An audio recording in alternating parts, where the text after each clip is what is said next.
पवन सिंह का जीवन एक प्रेरणा स्रोत है जो कठिनाइयों से संघर्ष करते हुए सफलता की सीढ़ियां चढ़ने का उदाहरण पेश करता है।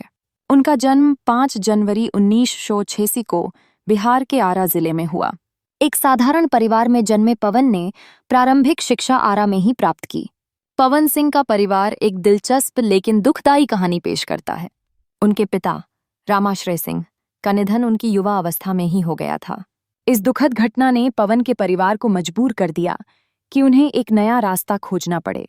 पिता के न रहने पर उनकी मां और बड़े भाई को परिवार की जिम्मेदारी उठानी पड़ी। पवन सिंह की मां, जो एक गृहिणी हैं, ने कठिन समय में अपने बच्चों के लिए सहारा बनकर उनकी परवरिश की। इस तरह मां की भूमिका उनके जीवन में महत्वपूर्ण रही। पवन सिंह के बड़े भाई संतोष सिंह उनके करियर की शुरुआती दिनों में बहुत सहयोगी रहे। जब पवन ने भोजपुरी इंडस्ट्री में कदम रखा तो संतोष उनके लिए एक मजबूत आधार बने। लेकिन 2016 में संतोष का अचानक निधन, जिसने पवन को बुरी तरह से तोड़ा। इस घटना ने एक गहरा सदमा दिया और इसने पवन के परिवार को एक बार फिर से भावनात्मक रूप से झकझोर दिया। पवन की बहन, जो आमतौर पर मीडिया से दूर रहती हैं, ने भी इस कठिन समय में अपने परिवार का समर्थन किया। पवन सिंह की शादी की कहानियां भी काफी यादगार हैं। उन्होंने पहली बार 2014 में नीलम सिंह से शादी की, लेकिन यह जोड़ी कुछ महीनों में ही टूट गई जब नीलम ने आत्महत्या कर ली। यह घटना पवन की जिंदगी में एक बड़ा त्रासदी रही। इसके बाद 2018 में पवन ने ज्योति सिंह से शादी की, जो जमशेदपुर की निवासी हैं। हालांकि इस शादी में भी कई विवाद और अनबने सामने आईं। पवन सिंह के बच्चे नहीं हैं, जिससे उनके परिवार में एक और खालीपन दिखाई देता है। बावजूद इसके, पवन ने अपने जीवन में कई कठिनाइयों का सामना किया है। उनके परिवार ने दुखद घटनाओं का सामना करते हुए भी पवन को भोजपुरी इंडस्ट्री में एक सुपरस्टार बनाने की यात्रा में महत्वपूर्ण भूमिका निभाई है। गांव के वातावरण ने उनके व्यक्तित्व को गहराई से प्रभावित किया, जहां उन्होंने संगीत के प्रति अपनी रुचि को धीरे धीरे विकसित किया। पवन सिंह का संगीत करियर 1997 में शुरू हुआ, जब उन्होंने अपना पहला एल्बम ओढ़नियां वाली जारी किया। हालांकि उन्हें असली पहचान 2008 में रिलीज हुए सुपरहिट एल्बम लॉलीपॉप लागलू से मिली।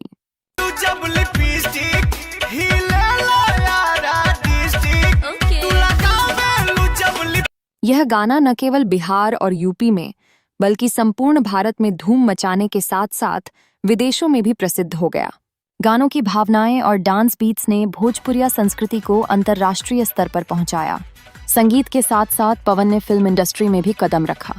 उन्होंने 2007 में फिल्म रंगली चुनरिया तोहरे नाम से एक्टिंग की शुरुआत की। उनकी प्रमुख फिल्मों में प्रतिज्ञा, सरकार राज, भोजपुरिया राजा और क्रैक फाइटर शामिल हैं। पवन ने अपने करियर में बेहतरीन प्रदर्शन कर भोजपुरिया सिनेमा में जुबली स्टार का खिताब हासिल किया। पवन सिंह की गायकी की पहचान उनकी दमदार आवाज और जुनून भरे प्रदर्शन है। लाइव स्टेज शो के दौरान उनकी ऊर्जा और दर्शकों के साथ संबंध हमेशा अद्भुत होते हैं। बावजूद इसके कि उनका व्यक्तिगत जीवन कई विचार विमर्श का विषय रहा है, खासकर उनकी पहली पत्नी के आत्महत्या के बाद और फिर अन्य रिश्तों में संघर्ष। विभिन्न चुनौतियों का सामना करते हुए पवन सिंह ने अपनी मेहनत और अनुशासन से भोजपुरी फिल्म इंडस्ट्री में अपनी एक विशेष पहचान बनाई है। उन्होंने कई प्रतिष्ठित पुरस्कार भी जीते हैं और आज भोजपुरी जगत के सबसे बड़े नामों में शामिल हैं। उनका गाना लॉलीपॉप लागेलू भोजपुरी संगीत की पहचान बन चुका है। चलो दोस्तों, अभी आगे बढ़ते हैं। फरवरी 2024 में भारतीय जनता पार्टी बीजेपी ने पवन सिंह को पश्चिम बंगाल की आसनसोल लोकसभा सीट से उम्मीदवार घोषित कर दिया। ये सीट पहले बीजेपी सांसद और केंद्रीय मंत्री बाबुल सुप्रियो के इस्तीफे के बाद चर्चित हो चुकी थी। पवन सिंह का नाम आते ही भोजपुरी बेल्ट और बंगाल दोनों जगहों पर हलचल मच गई।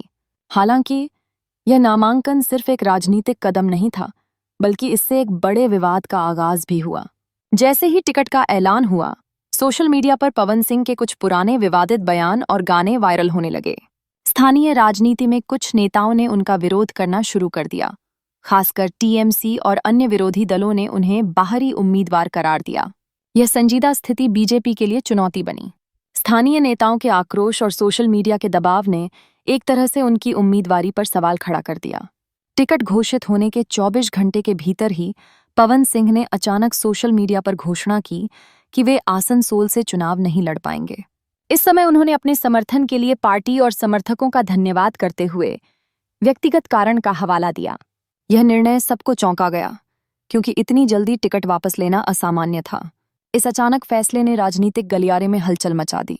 हालांकि पवन सिंह ने आधिकारिक तौर पर केवल व्यक्तिगत कारण का जिक्र किया, लेकिन राजनीतिक हलकों में चर्चा थी कि स्थानीय नेताओं और कार्यकर्ताओं का विरोध, पुराने गानों और बयानों को लेकर उठे विवाद और बंगाल की जनता से कनेक्शन की कमी जैसे मुद्दों ने उनके कदम को मजबूर किया।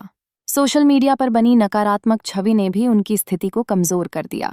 नतीजतन बीजेपी ने आसनसोल से किसी और को टिकट दिया और पवन सिंह ने खुद को फिलहाल राजनीति से दूर कर लिया। इस तरह 2024 का चुनाव उनके लिए एक पहला और बड़ा अनुभव बनकर रह गया, जो विवाद और विरोध के कारण स्थगित हो गया। इस घटनाक्रम ने न केवल पवन सिंह को नुकसान पहुंचाया, बल्कि भोजपुरी बेल्ट में उनके प्रभाव पर भी सवाल उठा दिया। भोजपुरी म्यूजिक इंडस्ट्री में पवन सिंह और खेसारी लाल यादव की प्रतिस्पर्धा को लेकर बातें होती रहती हैं। दोनों ही इस क्षेत्र के शीर्ष सिंगर हैं, लेकिन गानों को लेकर विवाद कभी कम नहीं हुआ है। अक्सर उन पर आरोप लगता है कि वे एक दूसरे की स्टाइल और बोल को कॉपी करते हैं। इस विवाद की जड़ें गहराई में जाती हैं, जहां फैंस सोशल मीडिया पर इनकी तुलना करते हुए लड़ाई करने लगते हैं। स्टेज शो और इंटरव्यू में भी दोनों एक दूसरे पर बयानबाजी करने से नहीं चूकते। खेसारी लाल एक बार बोले कि कुछ लोग स्टारडम दिखाते हैं, लेकिन असली स्टार वही है जिसे जनता पसंद करे। वहीं पवन सिंह ने चुप बैठकर नहीं रहना चाहा और इशारे में खेसारी पर तंज कसते हुए कहा कि गाना गाने से कोई हीरो नहीं बन जाता। यह शब्द हवा में उभरते ही विवाद की आग को और भड़काने के लिए काफी थे। फैंस की लड़ाई और भी दिलचस्प है, क्योंकि पवन सिंह और खेसारी लाल यादव के फैन ग्रुप्स सोशल मीडिया पर अक्सर भिड़ जाते हैं। यूट्यूब पर उनके गानों के व्यूज और फिल्मों की हिट फ्लॉप लिस्ट को लेकर भयंकर बहस होती है। यह सभी स्टेटस और कमेंट्स फैंस के बीच गहराते हुए तनाव का संकेत देते हैं। राजनीति पर भी दोनों ने एक दूसरे के खिलाफ बयान दिए हैं। खेसारी लाल ने पवन सिंह को लेकर कहा था, कुछ लोग राजनीति में जाते हैं सिर्फ नाम के लिए। इस बयान के बाद पवन सिंह के फैंस ने खेसारी को सोशल मीडिया पर ट्रोल करना शुरू कर दिया। यह बयानबाजी भी उनके बीच के तनाव को और बढ़ा देती है।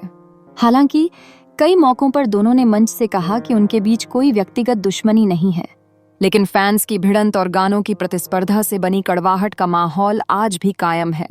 कुल मिलाकर पवन सिंह और खेसारी लाल यादव की इस प्रतिद्वंद्विता ने भोजपुरी इंडस्ट्री को दो हिस्सों में बांट दिया है।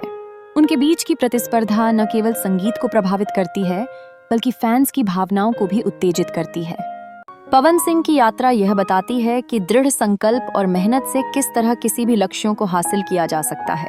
आज वे लाखों लोगों के दिलों में बसे हैं, जो उनकी कला और संघर्ष को सराहते हैं। उनका जीवन मानवीय क्षमता की अनूठी कहानी है, जिसने साबित किया है कि अगर आप वास्तव में कुछ करने के लिए प्रतिबद्ध हैं, तो कोई भी बाधा आपके रास्ते में नहीं आ सकती।